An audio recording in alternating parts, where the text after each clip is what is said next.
आसपास के लड़के सब थे वहाँ पे, तो वो एक हमारे भाई को गोली लग गई। ठीक है, गोली लग गया तो सब कोई वहाँ से गए, हम लोग गए तो देखते मेरे भाई गिरे हुए थे, तो उठाकर हमने हॉस्पिटल ले गए। हॉस्पिटल में फिर वो एम्बुलेंस लेकर के गोली किधर से चली ये सब कुछ ध्यान लगा? वो जिधर बिजली ऑफिस है गेट से तो पुलिस वाला भी चला रहा था गोली उसको, उधर से ही गोली। उधर से आई तभी ना माथा में लगी। एक लड़का जो दौड़ के वो दिखा रहा कि दौड़ के तुम्हारे खुर्शीद से टकरा नहीं नियाज से टकरा, वो देखे थे तो देखिए हम, पर हमको नहीं लग रहा कि उसमें सच्चाई है। तो जो दौड़ के आया पहली बार वो नियाज से टकरा, उसके बाद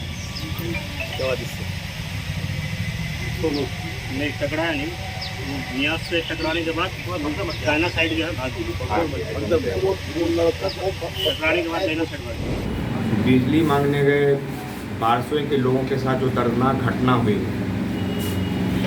आज भारतीय जनता पार्टी की एक उच्च स्तरीय टीम भाजपा के प्रदेश नेतृत्व के निर्देशानुसार बारसोई का दौरा करने आई है।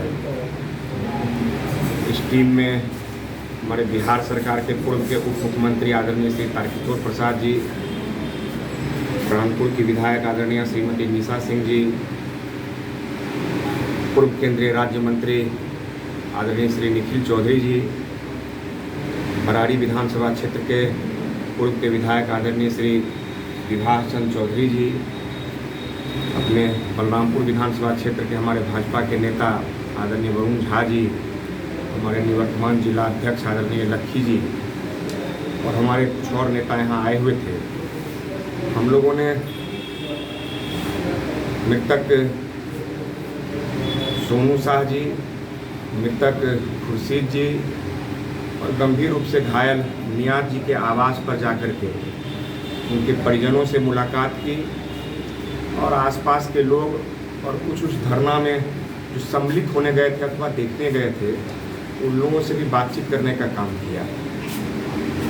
और जो हम लोगों को जो एहसास होता है, जिस ढंग की चर्चा 3-4 दिनों से लगातार सरकार के दबाव में जिला प्रशासन कर रही है, वो सरासर झूठ साबित होता है, मिथ्या प्रतीत होता है। हम सिर्फ इतना ही भारतीय जनता पार्टी की ओर से कहना चाहेंगे कि मृतक परिवार को 25 लाख का मुआवजा और जो गंभीर रूप से घायल हुए उन्हें 15 लाख का मुआवजा और सरकारी नौकरी मिलनी चाहिए। साथ ही साथ भारतीय जनता पार्टी चाहती है कि जिला प्रशासन जो राज्य सरकार के इशारे पर इस सारे बिंदुओं को घोर मट्ठा करने का काम कर रही है, तो इसके माननीय उच्च न्यायालय के सम्मानित वर्तमान न्यायाधीश से पूरे घटना की जांच करनी चाहिए। हम इसकी मांग करते हैं। 26 जुलाई को बारसोई अनुमंडल कार्यालय एवं विद्युत आपूर्ति प्रमंडल बारसोई के समक्ष स्थानीय लोगों ने धरना दिया और उस धरना के क्रम में कुछ भीड़ के उग्र होने के कारण जो गोलियां चली, जो गोलियां पुलिस के द्वारा चलाई गई, उस संदर्भ में जिला प्रशासन ने सरकार के इशारे पर कई चीज़ों को लगातार बदलने का काम किया। एक नया वीडियो फुटेज को जारी किया जिसमें एक लड़के को दौड़ते हुए दिखाया गया, लेकिन कहीं से भी गोली चलने का संकेत उसके दौड़ने से प्रतीत नहीं होता है। और पुलिस के द्वारा गोलियां चली, उसमें 2 का निधन हो गया, एक घायल सिलीगुड़ी का आस्था अस्पताल में इलाज करवा रहे हैं। और सबसे दुर्भाग्यपूर्ण स्थिति यह बनी है कि जो 2 मृतक हैं सोनू शाह और मोहम्मद खुर्शीद, जो तमाशबीन के रूप में थे, वो अलग अलग कारणों से उस परिसर में पहुंचे थे। और सोनू शाह तो स्पष्ट तौर पर उनके अपने बड़े भाई मोनू शाह जो विद्युत आपूर्ति प्रमंडल में डेटा ऑपरेटर हैं, उनके बारे में उनकी चिंता हुई और परिवार के लोगों ने उसे लाने के लिए भेजा और उसका दुखद पुलिस की गोली से निधन हो गया और निधन के बाद उसे अभियुक्त भी बना दिया गया। और उसी प्रकार से मोहम्मद खुर्शीद को भी अभियुक्त बनाया गया जो बिल्कुल निजी कार्य से और मंडल परिसर में वो उपस्थित था। और जो घायल हैं मोहम्मद नियाज, उन्हें भी अभियुक्त बनाया गया। और इतना ही नहीं, जो हमारे कई जनप्रतिनिधि हैं स्थानीय नगर निकाय के, पंचायती राज के, उन्हें भी जिन्होंने स्मारक पत्र पर हस्ताक्षर किया था और एक जायज़ मांग कि विद्युत आपूर्ति नियमित रूप से हो, इसके लिए एक जायज़ मांग थी। उसमें जितने मांग करता हमारे जनप्रतिनिधि थे, सबों पर प्राथमिकी दर्ज कर दी गई, जबकि जो शरारती तत्व अगर इसमें कोई शामिल है, अगर जिला प्रशासन को लगा कि इन शरारती तत्वों के कारण विद्युत आपूर्ति प्रमंडल का शीशा तोड़ते हुए जो दिखाने का काम किया गया है या अन्य भी कुछ हो सकता है, घटनाएं हुई हो, तो उसके लिए चिन्हित करके वैसे तमाम शरारती तत्वों पर कार्रवाई होना चाहिए, न कि जो स्थानीय जनप्रतिनिधि हैं जो समय समय पर सरकार के द्वारा जिस प्रकार से कुछ ऐसे कार्य किए जाते हैं जो जनहित में नहीं होते हैं, उसके लिए कोई आवाज़ उठाता है तो उसकी आवाज़ को दबाने के लिए उन पर मुकदमा दर्ज कर दिया जाता है। तो पूरे तौर पर जो आज हम सभी प्रतिनिधिमंडल हमारे सभी माननीय नेताओं के साथ जो भ्रमण किया और उनके परिजनों से भी मिले, तो मतलब घोर आश्चर्य लगा कि ऐसे ऐसे लोगों को भी जो स्वयं पुलिस की गोली से काल कल्पित हो गए और उस पर पुलिस ने या जो स्थानीय दंडाधिकारी होंगे उनके द्वारा प्राथमिकी दर्ज कर दी गई। ये तो इससे बड़ा घिनौना दुर्भाग्यपूर्ण कार्य हो ही नहीं सकता है। और इसलिए जिस प्रकार से जिला प्रशासन, महागठबंधन की सरकार के इशारे पर बयान बदल रही है, नए नए तथ्यों को ला रही है, मृतकों पर जो निर्दोष हैं उनको प्राथमिकी में अभियुक्त बनाया जाता है और कई ऐसे स्थानीय नगर निकाय और पंचायती राज के प्रतिनिधि हैं जिन्हें अभियुक्त बनाया गया है। तो पूरे प्रकरण को अगर आप देखेंगे तो लगेगा कि इसकी न्यायिक जांच की आवश्यकता है और न्यायिक जांच से ही सारी चीज़ें स्पष्ट हो पाएगी। ये हम लोगों का मांग है और इस गोलीकांड की निंदा करते हैं, भर्त्सना करते हैं और जो मृतक हैं उनके परिजनों को सरकार 25-25 लाख रुपया और नौकरी दे। जो घायल हैं उनका इलाज सिलीगुड़ी में चल रहा है, उसके इलाज के खर्च के साथ साथ उन्हें भी उचित मुआवजा मिलना चाहिए। उनकी आँख चली गई, उनके एक कान की भी क्षति होने की सूचना है।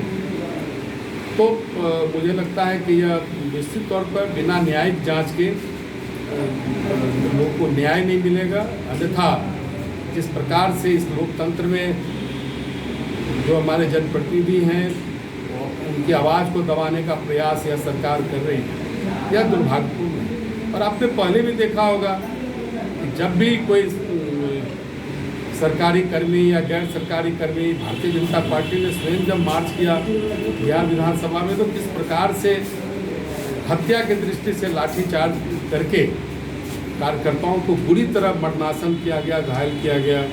एक कार्यकर्ता काल कल्पित भी हो गए।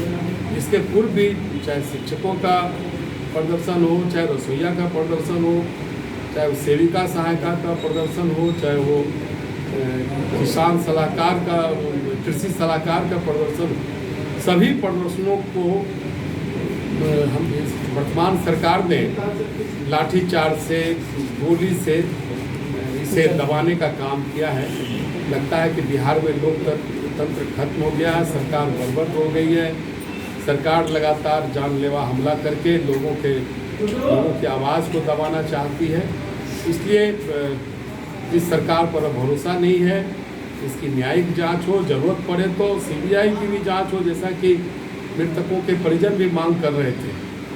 इसलिए न्यायिक जांच करके इस पर उचित कार्रवाई हो, यही हम मांग करते हैं। बारसोई में हुई है, हम इसकी निंदा करते हैं। प्रदेश भारतीय जनता पार्टी ने 9 सदस्यीय टीम गठित कर इस घटना की बेहतर जानकारी इकट्ठा कर रही है और हम दोषी व्यक्तियों को हमारी पार्टी छोड़ेगी नहीं। इसके लिए जहाँ जाना होगा वो हम लोग करेंगे। जनतंत्र में एक अधिकार है जो हमारा संविधान ये प्रदान करता है कि अगर हमारी कुछ ज़रूरतें हैं जो सरकार के द्वारा पूरा नहीं हो रही है, कठिनाई हो, कृषक को कठिनाई हो, आम लोगों को कठिनाई हो, वो जो यहाँ प्रशासनिक अधिकारी हैं हम उनके पास जाकर अपनी फरियाद करते हैं और हम आंदोलन करते हैं, घेराव करते हैं। ये हमारा डेमोक्रेटिक राइट है और इसी राइट के तहत लोग बिजली के कटौती या बिजली की कमी के कारण जो परेशानियाँ इधर के लोगों को या पूरे जिला के अंदर हो रही है, उसको लेकर लोग परमिशन के साथ वहाँ गए थे, जिसमें 2 लोगों की दुखद हत्या हुई है और 1 लोग घायल है। हम मांग करते हैं, हमारे और साथियों ने मांग की है, इसकी जुडिशियल इंक्वायरी होनी चाहिए। हम उस सरकार के भरोसे जांच नहीं छोड़ सकते जिस सरकार में पक्षपात है।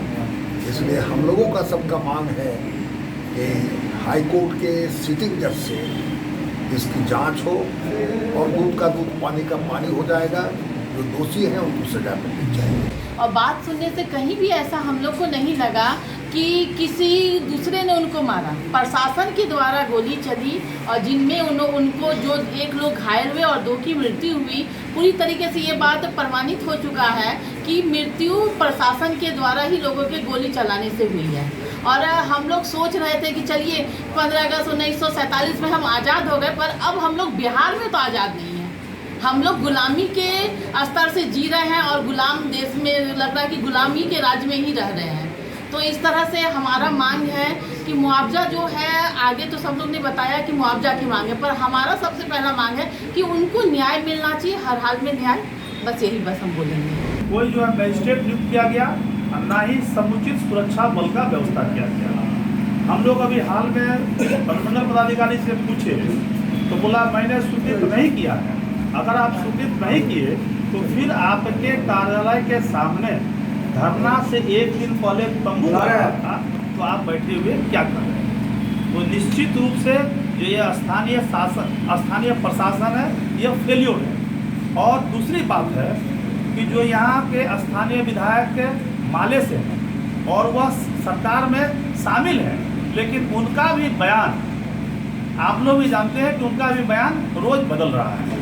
तो हम यहाँ के जिला पदाधिकारी और पुलिस कप्तान एसपी साहब से मांग करते हैं आपके माध्यम से कि एक बार यहाँ के जो स्थानीय विधायक हैं उनके ऊपर भी एंगल लगाकर एक बार जांच किया जाए, उनकी भी भूमिका का जांच किया जाए कि कहीं इस भीड़ को उपद्रवी बनाने में निश्चित रूप से पथराव भीड़ के द्वारा हुआ है।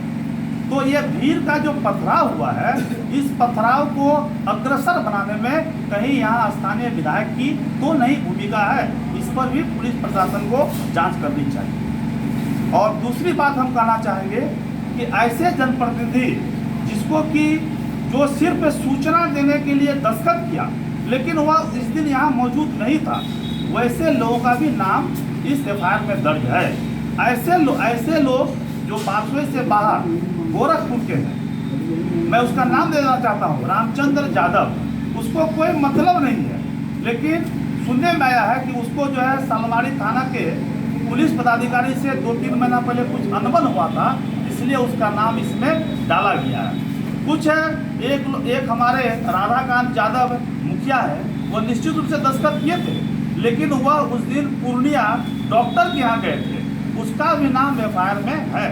तो ऐसे कुछ लोगों का हम लोग को जानकारी आ रहा है। इससे प्रतीत होता है कि पुलिस जो है माने भला लोगों का जो कि इस आंदोलन से उसको कोई मतलब नहीं था, वैसे लोगों का भी एफआईआर में नाम देके लोगों को प्रताड़ित करने का प्रयास कर रहा है। इसलिए हम आप सबों के माध्यम से और अपने पार्टी में भी हम इस बात को रखेंगे कि जो गलत नाम आप दे रहे हैं, गलत नाम लोगों का नाम मत दीजिए और उगाही का काम मत कीजिए।